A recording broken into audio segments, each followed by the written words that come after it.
Good morning everyone, welcome back to my channel. I hope आप सभी ठीक होंगे एंड आपकी स्टडीज़ बहुत ज़्यादा अच्छी चल रही होगी। और कल है मेरा एग्ज़ाम और आज है 10th ऑफ अप्रैल। तो आज जल्दी जल्दी काम करना है, कोई भी टाइम वेस्ट नहीं करना फालतू। ऐसा नहीं है कि फालतू बस शूट ही करते रहना है या फालतू घर का काम ही करते रहना। आज पढ़ना भी है और ये टारगेट मैंने कल ही सेट कर लिया था।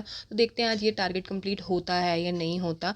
तो टारगेट के साथ लगते लगते कम्युनिकेशन के नोट्स मैंने पढ़ना कर दिए स्टार्ट। और सीरियसली बोलूँ, आज मैं ये कम्युनिकेशन के नोट्स लास्ट पढ़ रही हूँ। अब मैं नहीं पढ़ूंगी तो ठीक है, नहीं तो 3-4 दिन अभी मैंने नहीं पढ़ने कम्युनिकेशन और रिसर्च के नोट। बस बहुत हो गया। टीचिंग के स्टार्ट करेंगे, आईसीटी के स्टार्ट करेंगे। आईसीटी के ना मेरे को इंटरेस्टिंग लगते हैं तो आईसीटी के स्टार्ट करेंगे। और अभी तक मैंने शायद रिवाइज किए भी नहीं है, तो आईसीटी के स्टार्ट करेंगे। और अच्छा, मैं ना ये सोच रही थी कि ना अभी हम ऐसे करते हैं कि 5-5 टॉपिक ले लेते हैं। जैसे पेपर 1 के 5 टॉपिक रोज़ पढ़ने ही हैं। उसके अलावा जितना हम पढ़ सकते हैं पढ़ते हैं। ऐसे करेंगे ना, जैसे पेपर 1 के 5 टॉपिक ले लेंगे, 5 अलग अलग यूनिट से, तो वो पढ़ लेंगे। डेली टारगेट में एक वो चीज़ आ गई, डीआई हो गया और रीडिंग कॉम्प्रिहेंशन पैराग्राफ हो गया। ठीक है, ये 7 चीज़ें होगी। और उसके साथ एक यूनिट उठा लेंगे, एक यूनिट को हाफ पढ़ लेंगे या उसका 1/3 पार्ट है ना पोर्शन, वो पढ़ लेंगे। ऐसे क्या होगा, हमारे टॉपिक्स भी कंप्लीट हो जाएंगे। और टॉपिक्स वो लेंगे जो टफ हैं, जिनको पढ़ने की नीड ज़्यादा है। ऐसे नहीं है कि ईजी टॉपिक उठा लेंगे। ईजी दोबारा पढ़ पढ़ के करना भी क्या है, टफ पढ़ना है ना, जो चीज़ समझ नहीं आ रही।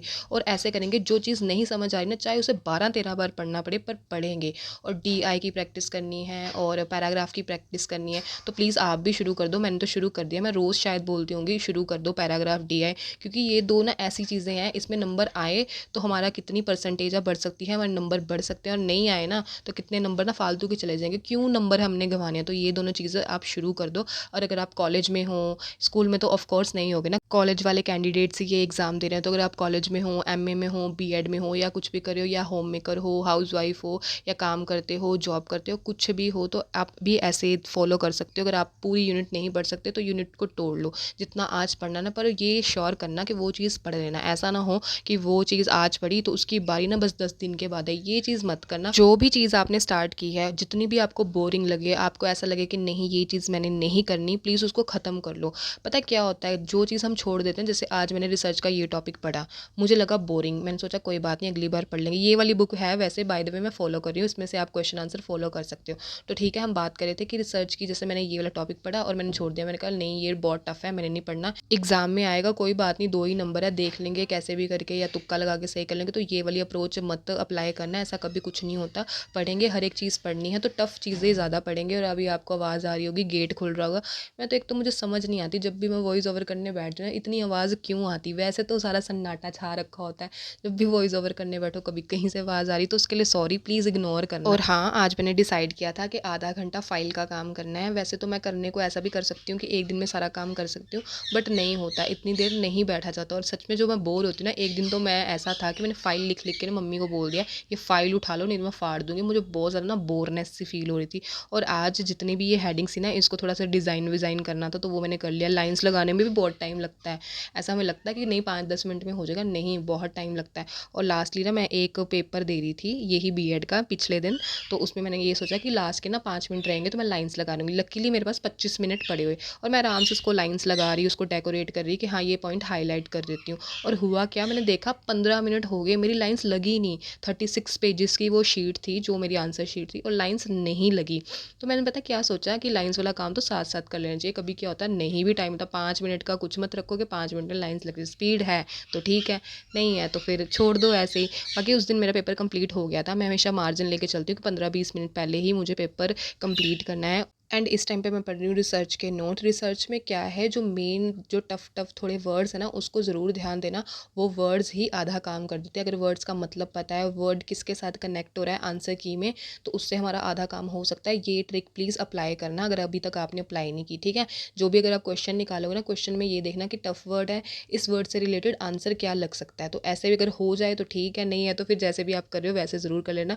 और टाइम आप देख सकते हो कितना हो चुका है। उस टाइम मैं सो गई थी, थोड़ी देर सोने के बाद उठी। उठने के बाद मैंने खाना वाना बनाया रात का, और खाना आज मैंने जल्दी बना लिया था, तो आज मैंने इतना रिकॉर्ड नहीं किया, बस ये बनते खाने की मैंने वीडियो क्लिप शूट कर ली। उसके बाद मैंने किया डीआई, और ये डीआई भी पहले मैं सॉल्व कर चुकी हूँ एज इट इज़। मैंने जस्ट फॉर प्रैक्टिस सॉल्व किया, ऐसा नहीं है न्यू बुक, वैसे मेरे को मिल चुकी है न्यू बुक, बट मैंने सोचा कोई बात नहीं, यहाँ से कर लेते, प्रैक्टिस ही तो करनी है।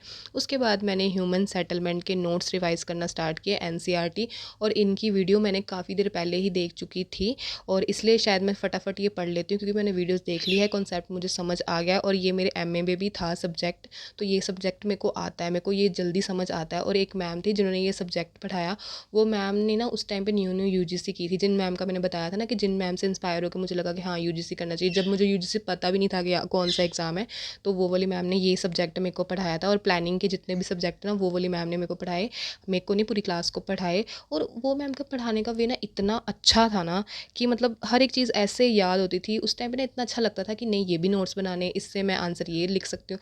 मैम ने हमेशा मेरे को ये बताया कि आंसर आप ऐसे लिखो, कंक्लूजन लिखो, ये लिखो, हेडिंग्स लिखो, डेफिनेशंस लिखो। और वैसे ही आज तक मेरे जितने भी आंसर हैं ना, उसके बाद मैम से सीखने के बाद वो सारे आंसर मैं हमेशा ही अपने फाइनल एग्ज़ाम्स हो, कोई भी एग्ज़ाम्स हो, वैसे ही लिखती हूँ और नंबर भी मेरे ठीक ठाक आते हैं। बाय द वे एक और लिस्ट आ चुकी है मेरे एग्ज़ाम्स की, तो वो भी 70 नंबर का एग्ज़ाम था और उसमें मेरे नंबर फिर से 43 44 आए और इतने मेरे को चाहिए थे। ठीक है, इतने ज़्यादा करने भी क्या, फाइनल्स में लेंगे, कोई बात नहीं। और ये था आज का मेरा टारगेट हो चुका है मेरा कंप्लीट। और कल है मेरा एग्ज़ाम, तो थोड़ा बहुत टारगेट मैंने कल के लिए भी रखा है कि कल सुबह सुबह क्या करना है, एग्ज़ाम जाने से पहले क्या क्या मैं रिवाइज़ कर सकती हूँ, क्योंकि कल नींद जल्दी खुल जाएगी। और नहीं खुली तो कोई बात नहीं, एग्ज़ाम से आने के बाद भी कंप्लीट कर लेंगे जो भी पढ़ना है। और आज का जितना भी मेरा टारगेट था वो हो गया। और एक्स्ट्रा में मैंने क्या किया कि वाईटी से वीडियोस देखी पेपर 1 की, एंड एग्ज़ाम की प्रिपरेशन वो एक्स्ट्रा नहीं थी, वो तो करनी ही करनी थी, उसके बिना एग्ज़ाम कल का कैसे लिखती। एंड यही था मेरा आज का दिन। आई होप आपको आज का व्लॉग अच्छा लगा होगा, कमेंट आप कर सकते हो। एंड इसी तरह से आजकल मेरे दिन जा रहे हैं। तो चलो गाइज़, वीडियो को करते हैं एंड मिलते हैं नेक्स्ट व्लॉग में। कुछ अच्छा पढ़ाई करेंगे, कुछ अच्छा सीखेंगे। तब तक के लिए good night, bye bye, take care, study करते रहो, टेक केयर गाइज़।